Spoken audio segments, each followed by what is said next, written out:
की सदी है। मोदी जी कहते हैं data data data, triple D, 4D, 5D, 3D ऐसे बोलते रहते हैं। सुना ना आपने? 50-60 साल पहले अगर आप पूछते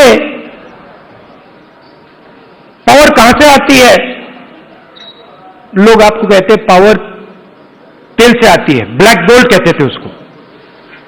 जिस देश के पास तेल है उसके पास पावर है, वो पूरी दुनिया को कंट्रोल कर सकता है। अगर वही सवाल आज आप पूछें तो ब्लैक गोल्ड नहीं है, आज का तेल डेटा है। और डेटा कंपनियों के पास होता है। आप रिलायंस के पास जाइए, अमेज़न के पास जाइए, वो आपको डेटा दिखा देंगे।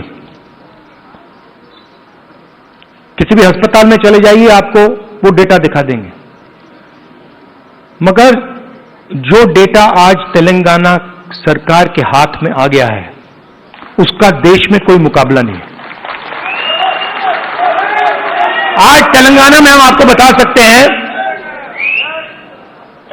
हम आपको 1 मिनट के अंदर बता सकते हैं कि तेलंगाना की सारी कॉर्पोरेट्स ने,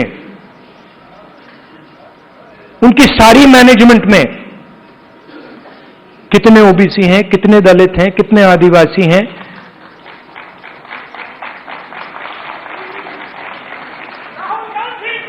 हम आपको बता सकते हैं, मैं आपको बता सकता हूं कि अगर आप तेलंगाना में कॉर्पोरेट्स के अंदर यह सवाल पूछें, कितने ओबीसी हैं, मैनेजमेंट में कितने हैं, ओबीसी मालिक कितने हैं, दलित मालिक कितने हैं, लाखों करोड़ रुपए की सैलरी मिलती है उनको। आपने मीडिया में सुना होगा 2 करोड़ का पैकेज, 3 करोड़ का पैकेज, 5 करोड़ का पैकेज, सुना ना आपने? ये आप सवाल पूछ सकते हैं, तेलंगाना में ओबीसी को कितने पैकेज मिले? 0। एक भी पैकेज ओबीसी को नहीं मिल रहा, एक भी पैकेज दलित को नहीं मिल रहा, एक भी पैकेज आदिवासी को नहीं मिल रहा है। और आप मनरेगा की लिस्ट निकालिए, पूरी लाइन ओबीसी, दलित, आदिवासियों से भरी हुई है। ये जो गिग वर्कर्स कहलाते हैं, डोमेस्टिक स्टाफ, गिग वर्कर्स, इनकी लिस्ट निकालिए। तेलंगाना में ब्लैक एंड व्हाइट है। इस देश में मजदूरी ओबीसी, दलित, आदिवासी करते हैं।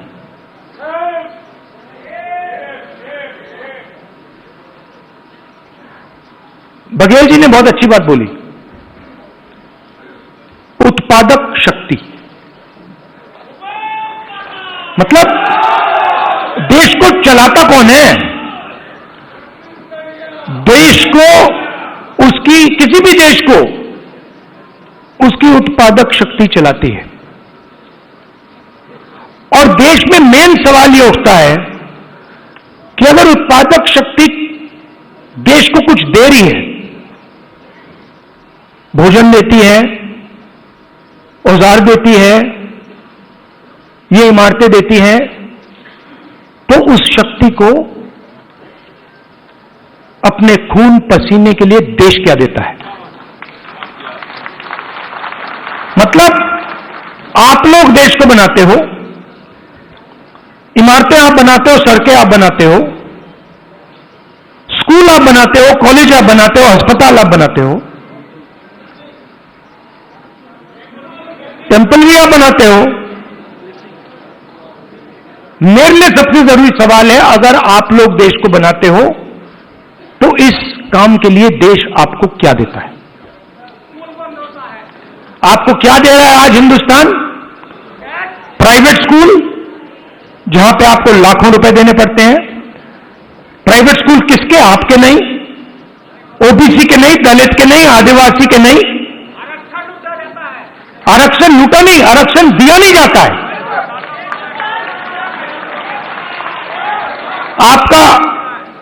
आपके जो ऑफिसर्स हैं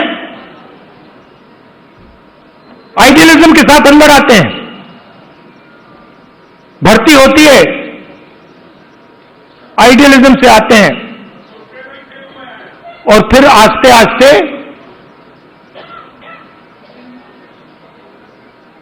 कट दिया जाते हैं। ACR, annual confidential report, OBC, Dalit, Adivasi अफसरों को हत्या करने का तरीका। रिजर्वेशन आपको दी गई है, मगर फाइनेंशियल मिनिस्ट्रीज को देखिए, डिफेंस मिनिस्ट्री, फाइनेंस मिनिस्ट्री, बड़ी बड़ी मिनिस्ट्रीज को देखिए, और वहां पे आप नेशनल लेवल मैंने चेक किया, आप वहां पे मुझे ओबीसी, दलित, आदिवासी नाम बता दो। मैंने मजाक किया, बजट बना, मिठाई बांटी जा रही थी, याद है आपको? हलवा बांटा जा रहा था, 11 लोग थे वहां पे, 90% आप लोग हो, 50-55% ओबीसी, 15% दलित, 9% आदिवासी, कोई नहीं वहां पे। हलवा बट रहा है, वो खा भी रहे हैं। आप प्रोडक्टिव फोर्स देश की, वो हलवा में जो चीनी गई वो आपने बनाई,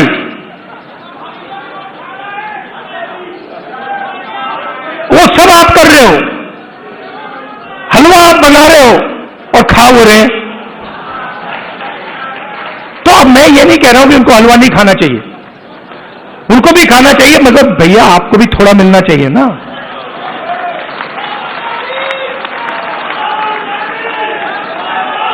तो अब मैं आपको, आप मेरी बहन से पूछो, मेरी बहन से पूछो, कभी मिलोगे तो पूछना कि अगर कभी राहुल ने किसी चीज के बारे में मन बना लिया तो उस बात को वो छोड़ेगा या नहीं छोड़ेगा, वो पूछ लो उससे। मैं नहीं छोड़ने वाला, और मैं सिर्फ जाति जनगणना की बात नहीं कर रहा हूं। देखो, आप ये मत सोचो कि मैं जाति जनगणना की बात कर रहा हूं। जाति जनगणना तो पहला कदम है। मैं जो आप कि जो बघेल जी ने उत्पादक शक्ति की बात की, मेरा लक्ष्य है कि उस उत्पादक शक्ति को हिंदुस्तान में रिस्पेक्ट और हिस्सेदारी मिले।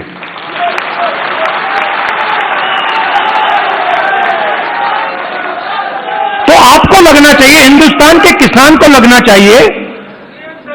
आज आप हिंदुस्तान के किसान से पूछो, आपके बेटे के लिए क्या सपना है, आप क्या सोचते हो, आपका बेटा क्या करेगा? आपको कहेगा मजदूरी करेगा। और मैं चाहता हूं कि वो किसान कहे, नहीं, मेरा बेटा इस देश का सबसे बड़ा बिजनेसमैन बन सकता है, जो भी वो करना चाहता है वो कर सकता है। अब एक प्रॉब्लम है, राजनीति में सबसे बड़ी प्रॉब्लम पता है क्या होती है? क्या होती है? हाँ, नहीं, नरेंद्र मोदी कोई बड़ी प्रॉब्लम नहीं है।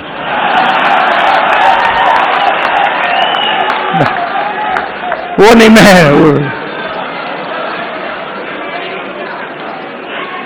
आपको बता रहा हूं, ये आपने अपने सिर पे चढ़ा रखा है, कोई प्रॉब्लम नहीं। ये जो मीडिया वाले हैं इन्होंने बना रखा है, इसका गुब्बारा बनाया, कोई प्रॉब्लम नहीं।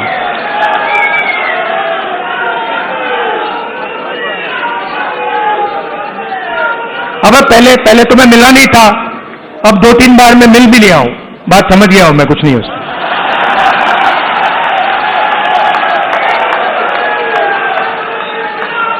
शो वो पूरा शो है, दम नहीं है, बता रहा हूं। आप लोग मिले नहीं हो, मैं मिला हूं, बैठा हूं कमरे में। तो मेरा कहना है कि सबसे बड़ी प्रॉब्लम होती है राजनीति में, जो व्यक्ति अपनी शक्ति को ही नहीं समझता है। और मेरी सबसे बड़ी कंप्लेंट क्या है ओबीसी युवाओं से, कि आप अपनी शक्ति नहीं समझते हो। आपको मालूम ही नहीं कि आपकी कितनी शक्ति है, कैसी है, क्या है, वो आपको समझ नहीं। क्योंकि जिस दिन आपको अपनी शक्ति समझ आ गई, ये पूरा पलट जाएगा। तो मेरा क्यों, और अच्छा आप सवाल उठता है, अब आप मुझसे कहोगे कि भाई आपने कहा कि हमें अपनी राजनीतिक शक्ति नहीं समझ आती, तो फिर क्यों नहीं आती? मैं आपको बताता हूं क्यों नहीं आती। क्योंकि नहीं, बांटे नहीं गए हैं। देखिए वो हुआ क्या, मैं आपको बताता हूं, सुनो। और ये आपको गहराई से समझना होगा। ये आपकी, देखिए दलितों की हिस्ट्री है, दलितों की हिस्ट्री है ना। देश के दलितों को अंबेडकर जी ने उनकी हिस्ट्री समझाई।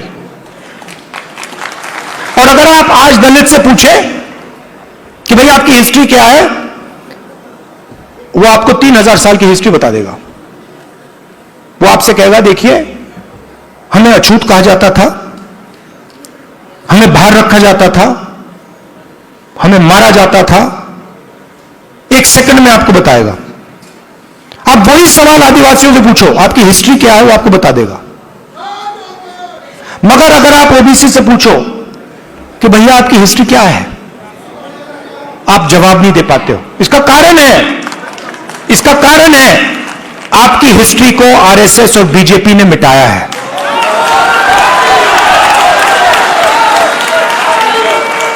आपकी हिस्ट्री को, जो देश की उत्पादक शक्ति की हिस्ट्री है, उसको आरएसएस और बीजेपी ने मिलकर मिटाने का काम किया है।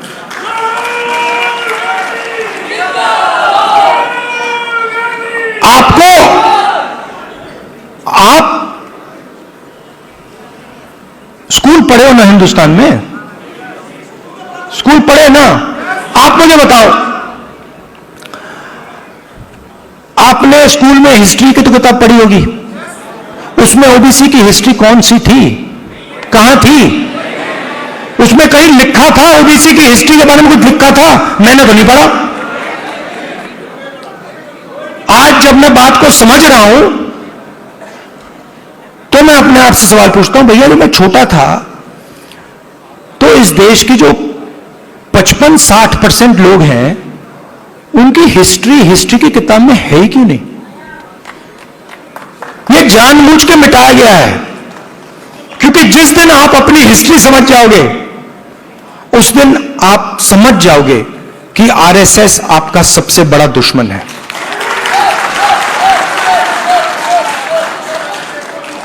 और आरएसएस ने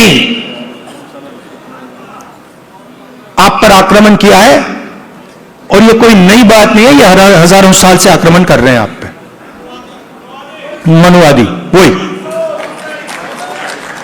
और ये हर लेवल पे होता है,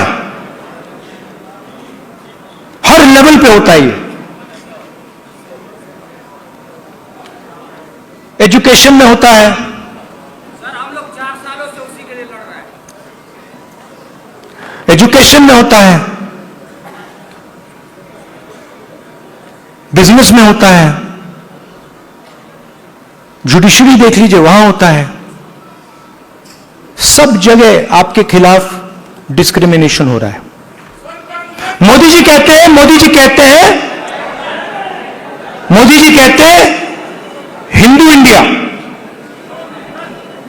इंडिया कहते हैं। 50% हिंदू तो आप हो।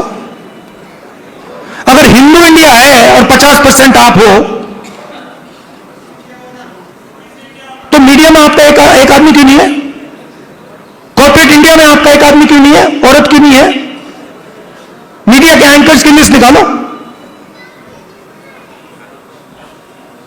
ओबीसी नाम दिखा दो मुझे, कहां है? बड़े बड़े पत्रकारों के नाम निकालो, ओबीसी कहां है? कौन है वहां पे? अदानी ओबीसी है क्या? आपकी पूरी की पूरी जमीन उसको दी जा रही है, पूरी की पूरी आपकी जमीन, ओबीसी दलित आदिवासियों की जमीन छीन छीन कर अदानी को दी जा रही है, अंबानी को दी जा रही है, टाटा को दी जा रही है, इन लोगों को दी जा रही है। इनके सिस्टम में कोई ओबीसी है ही नहीं, दलित है ही नहीं, आदिवासी है ही नहीं। तो इसलिए हमने कहा है सबसे पहले जहां भी हमारी सरकार होगी वहां जाति जनगणना होगा, एक्सरे होगा, एमआरआई होगा। हमें पता लगाना है ओबीसी कितने हैं, कहां हैं, क्या करते हैं, कितनी भागीदारी है, कितना पैसा है, यह हम सब जानना चाहते हैं। दूसरी बात, जैसे ही जाति जनगणना होता है वैसे ही 50% की दीवार वहीं टूट जाती है। तेलंगाना के चीफ मिनिस्टर ने जाति जनगणना के होने के एकदम बाद अपने आप 50% की दीवार तोड़ दी और उन्होंने कहा कि भाई, मैंने उनसे पूछा, उन्होंने कहा राहुल जी, जब मैंने ये देखा, मेरे सामने कोई ऑप्शन ही नहीं है, मुझे ये करना पड़ा क्योंकि मुझे अन्याय दिखा। कल भाषण में उन्होंने बोला, तो पहला काम जाति जनगणना जहां भी हमारी सरकार होगी, 50% की दीवार जहां भी हमारी सरकार होगी, और दूसरा काम नेशनल लेवल पे, ये दोनों काम।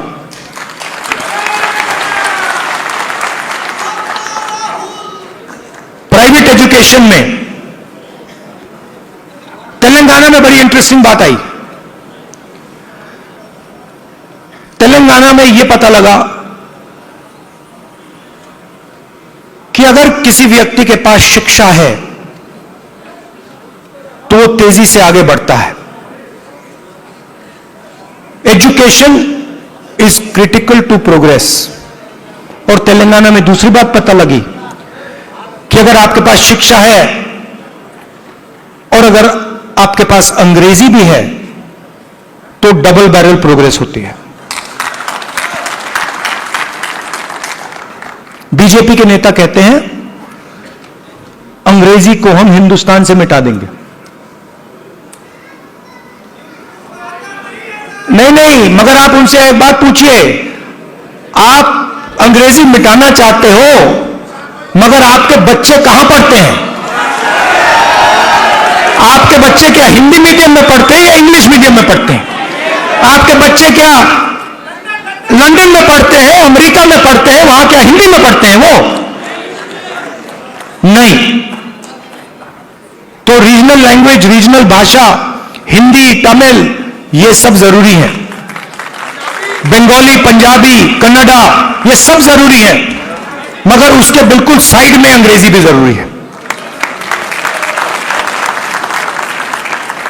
इसीलिए हमारा तीसरा मुद्दा, reservation in private education institutions, मतलब प्राइवेट एजुकेशन सिस्टम में दलितों को, आदिवासियों को, पिछड़ों को रिजर्वेशन। तो ये एक प्रकार से ओबीसी वर्ग के लिए एक पैकेज है। एक कमी रही है जिसको थोड़ा सा आज हमने डेंट मारा है। देखिए, ये जो कांग्रेस पार्टी है ना, ये आपकी भी पार्टी है, हमारी ही है, तो इसकी लगाम आपको पकड़नी पड़ेगी। हमारे सीनियर लीडर बैठे हैं, सिद्धरामैया जी बैठे हैं, चीफ मिनिस्टर हैं, बघेल जी हैं, गेहलोत जी हैं, पायलट जी हैं, नारायण स्वामी जी हैं,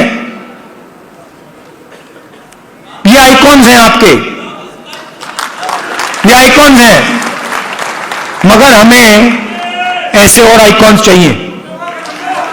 इन 3-4 लोगों से नहीं होगा काम, हमें 40-50 ऐसे लोग चाहिए जो हम मतलब पूरे दम से ओबीसी विजन को आगे बढ़ाएं। और आखिरी बात, आप राहुल गांधी बोलते रहते हो, मगर राहुल गांधी, आपकी शक्ति के बिना राहुल गांधी कुछ नहीं है।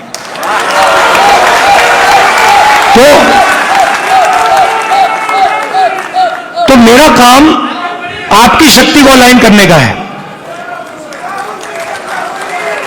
और देश के मैं ओबीसी वर्ग से, युवाओं से कहना चाहता हूं, जो मैंने शुरुआत में कहा, मैं अपनी साइड से कह सकता हूं, कांग्रेस पार्टी के साइड से नहीं कह सकता हूं। मैं अपने साइड से कहना चाहता हूं कि जिस प्रकार से मैंने ओबीसी वर्ग के लिए काम करना चाहिए था, पहले मैंने नहीं किया, अब मैं डबल स्पीड से वो काम करने जा रहा हूं।